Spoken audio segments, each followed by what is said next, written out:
Se você sente que sua família não está unida e que os momentos de alegria, de interação têm sido cada vez mais escassos, fica nesse vídeo que eu quero te mostrar alguns hábitos que você pode estar alimentando dentro da sua casa e que podem estar colaborando para que essa situação seja maximizada.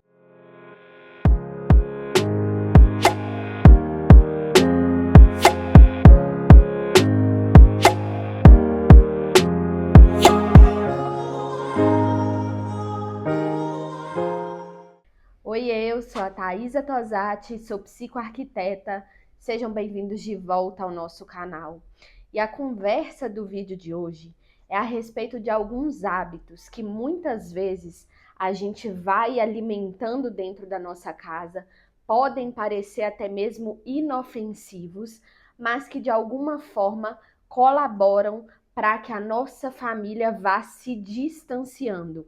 E aqueles momentos de interação, de conexão, vão se perdendo com o tempo sem que a gente possa perceber. E quando percebemos, pode ser um pouco tarde demais.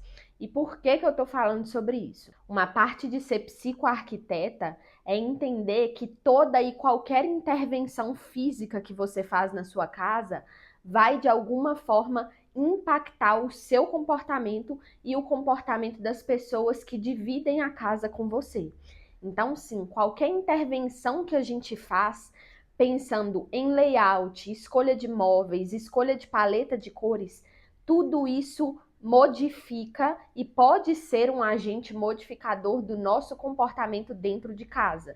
E quando a gente pensa nesse distanciamento, existem sim alguns fatores dentro da nossa casa, inclusive fatores de layout, de escolha de móveis, que podem impactar e fazer com que a nossa família fique cada dia mais desunida. E tudo que eu compartilhar aqui com você é de acordo com a minha própria observação dentro da minha própria casa, observando outras famílias que já estive em contato, inclusive famílias essas que foram clientes do meu escritório, e ainda observando e analisando estudos de psicoarquitetura e neuroarquitetura que se embasam bastante e focam muito em algumas áreas específicas do nosso comportamento dentro de casa. E o primeiro hábito que eu queria compartilhar com você e que eu vejo cada dia mais sendo intensificado nos lares atuais é não se sentar à mesa em família. Eu sei que para algumas pessoas isso pode parecer impensável, mas eu preciso te dizer que isso é muito comum entre as famílias atuais e até mesmo algumas famílias mais antigas. Eu falo por experiência própria. A minha casa de infância ali junto com a minha mãe de adolescência sequer tinha uma mesa, porque não tínhamos esse hábito de sentar à mesa em família. Isso de acordo com a rotina que a gente levava. Muitas vezes ainda tinha uma mesa, mas ninguém usava, porque a minha mãe estava sempre trabalhando, eu cuidando dos meus irmãos, então cada hora um comia em horários diferentes, se alimentava em horários diferentes. Então a mesa ficava ali praticamente somente como enfeite, como decoração. E depois, na minha trajetória profissional, eu fui observando outros casos de famílias que também não têm esse hábito. E eu preciso te alertar sobre isso, principalmente se você tiver filhos, sejam crianças ou adolescentes dentro de casa. Por que eu estou falando isso? Existe uma pesquisa feita pela Universidade de Colômbia, nos Estados Unidos, que essa pesquisa foi observando grupos de crianças que tinham tanto o hábito de se sentar à mesa em família de 5 a 7 vezes por semana, e em paralelo a isso, eles também tinham outro grupo de crianças que não tinham esse hábito. E o que foi observado no decorrer dos anos, com a evolução e o crescimento dessas crianças, é que aquelas que tinham o hábito de se sentar à mesa em família tinham 2 vezes menos chances de desenvolver o vício em drogas e em álcool do que aquelas que não tinham esse hábito. Ou seja, as crianças que não se sentavam à mesa em família tinham muito mais chance de se desenvolver como adolescentes e adultos com diversos vícios, nessa fase. E eu falo que o poder da mesa não está ali necessariamente no alimento que você está servindo. Não significa que sentar ali à mesa e só compartilhar ali um arroz, feijão, bife, salada, que isso vai fazer com que os seus filhos não tenham vícios. Não é sobre a comida em si, mas é sobre a conexão, é sobre a interação que a mesa propicia. Eu não canso de falar sobre isso. Quando você se reúne ao redor de uma mesa, você está dando aquilo que é muito precioso para você, que é o seu tempo, a sua atenção. E isso para os seus filhos é muito precioso, porque ao redor de uma mesa eles vão desenvolvendo mais segurança, se sentem mais protegidos e vão ficando mais à vontade, até mesmo para criar esse elo de conexão, de confiança com os pais. Então, muitas vezes, você sente que não tem mais ali a liderança dos seus filhos, sente que eles não compartilham mais da vida com você, né, com a evolução e o crescimento, mas às vezes o que está faltando é essa interação, é essa segurança, essa sensação de proteção para que eles confiem nos pais. E muitas vezes a mesa pode ser esse mobiliário que vai te proporcionar esse tipo de conexão. Para além disso, né, para além dessa pesquisa e desse comportamento que é gerado de acordo com o não se sentar à mesa, eu costumo falar que a mesa tem o poder espiritual na nossa família, dentro do nosso lar. Porque a própria palavra do Senhor já nos diz que Jesus nos convida a sentar à mesa e compartilhar uma refeição como amigos. Então, eu sempre vou reafirmar que a mesa é um lugar que conecta a nossa família, mas também conecta a nossa família com Deus. Porque o Senhor se faz presente em uma mesa onde tem interação, onde tem comunicação, onde cria-se ali uma atmosfera saudável, né? E quando você não se senta à mesa, essas conexões, esses laços vão se perdendo. Você perde ali um tempo precioso que você poderia estar se conectando, parando no meio da correria do dia a dia, respirando, olhando nos olhos uns dos outros, sabe? E se comunicando. Então, se eu puder te dar um conselho assim, o mais precioso para mim é se sente à mesa. Para mim, a mesa é um mobiliário que não deveria faltar em nenhuma casa, mas é o que mais se vê atualmente. E isso já parte para o segundo conselho que eu quero te dar, que se relaciona também com a mesa. Um tempo atrás, eu fiz uma pesquisa assim nas minhas redes sociais que acabou me assustando e ao mesmo tempo me trazendo esse alerta para falar sobre isso. Porque eu fiz uma pergunta básica. Se você pudesse escolher em ter apenas um dos dois, não pode ter os dois, tem que escolher. Você escolheria ter a mesa de jantar ou a banqueta de lanche?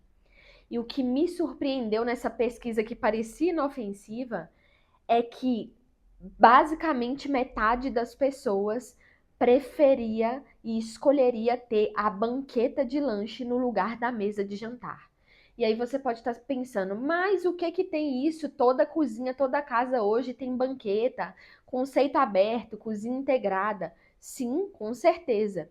Inclusive, quando você pensa, né, na configuração, no surgimento das banquetas, elas vêm aí do século passado, do século XX, com a arquitetura moderna, e elas vão seguindo também um comportamento, uma mudança de comportamento da sociedade. Quando as mulheres passam a ter mais espaço fora de casa, trabalhando fora, então a rotina passa a ser um pouco mais corrida e com isso também o conceito, né, das casas mais abertas, né, das casas integradas, passa a se intensificar junto com esse tipo de comportamento e surge com isso, né, as cozinhas americanas, a cozinha com ilha, que se faz presente às banquetas.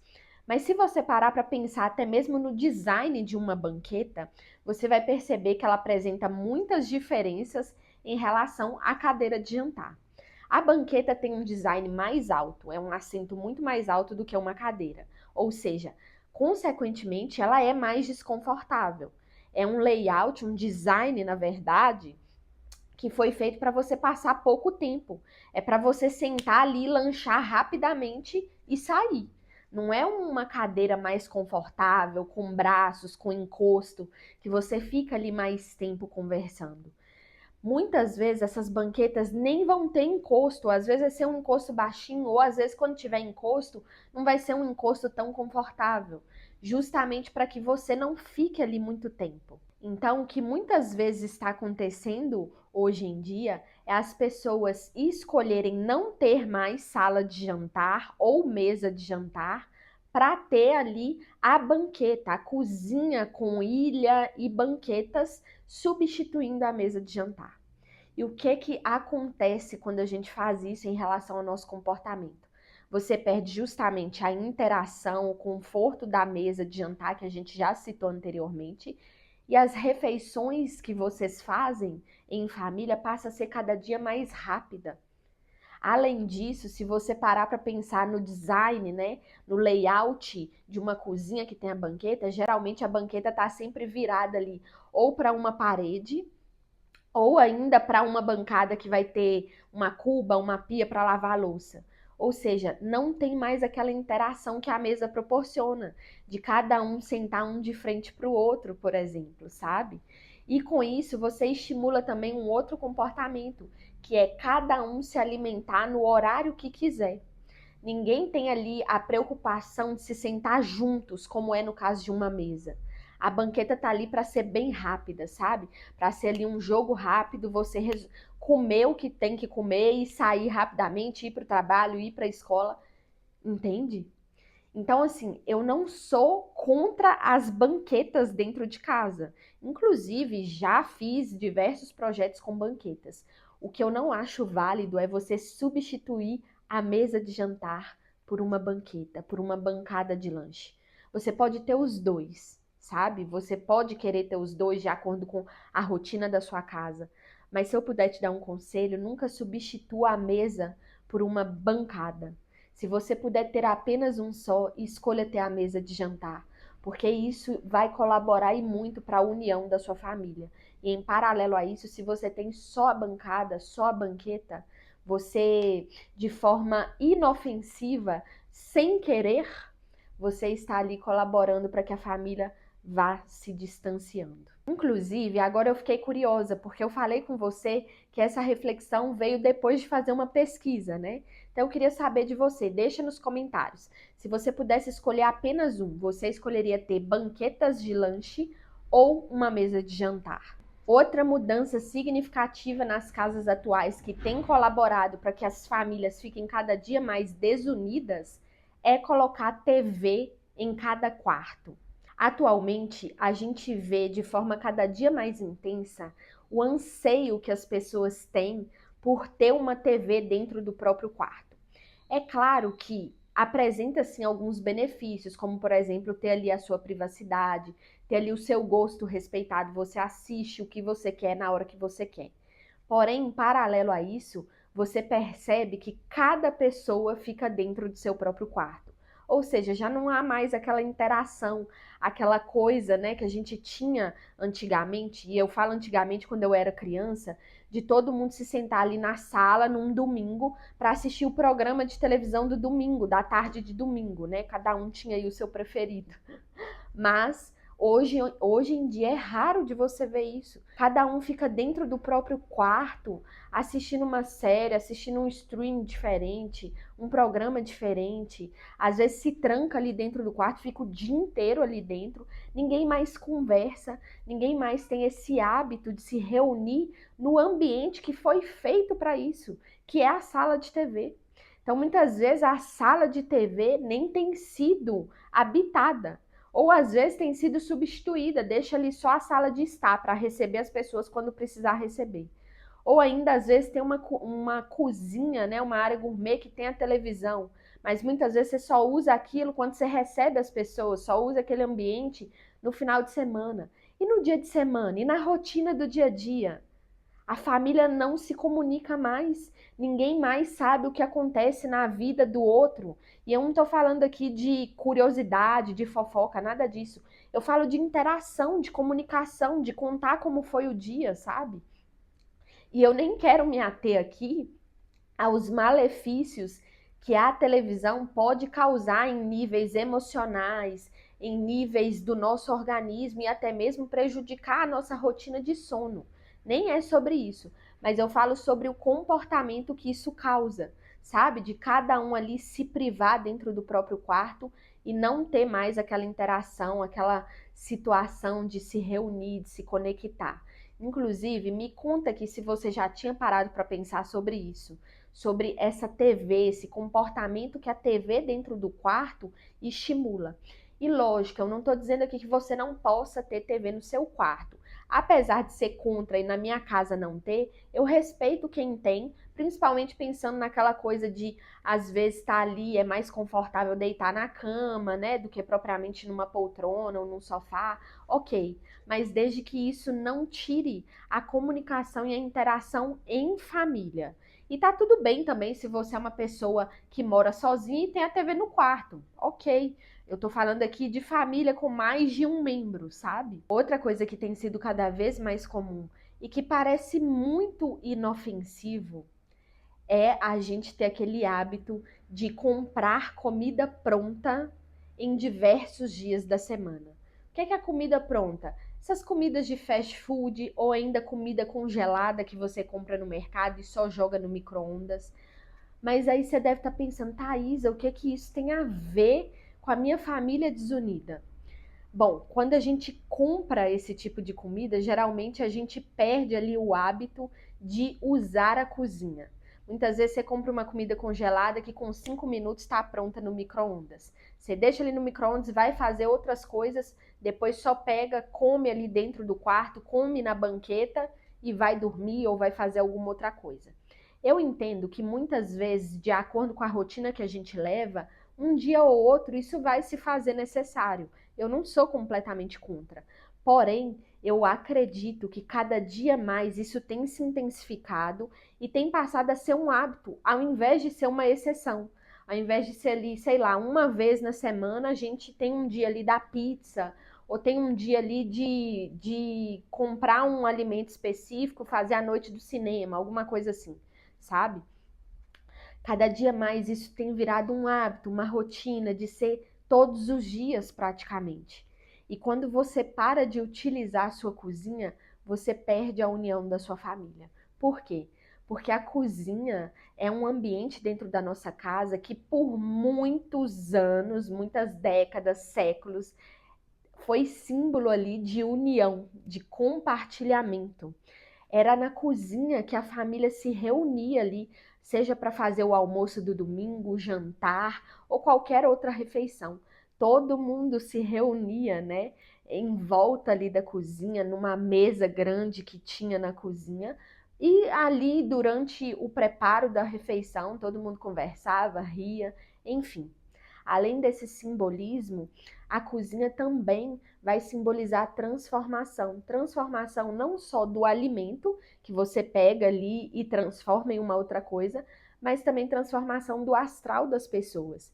Eu não sei se você já reparou, mas muitas vezes quando você tá triste, desanimado, ou alguma outra pessoa da casa tá mais aflita, mais triste, desanimada também, quando a gente entra ali na cozinha e começa a interagir com as pessoas de uma forma leve e saudável, o astral dessa pessoa também começa a mudar, começa a se transformar, porque a cozinha tem esse poder de transformação.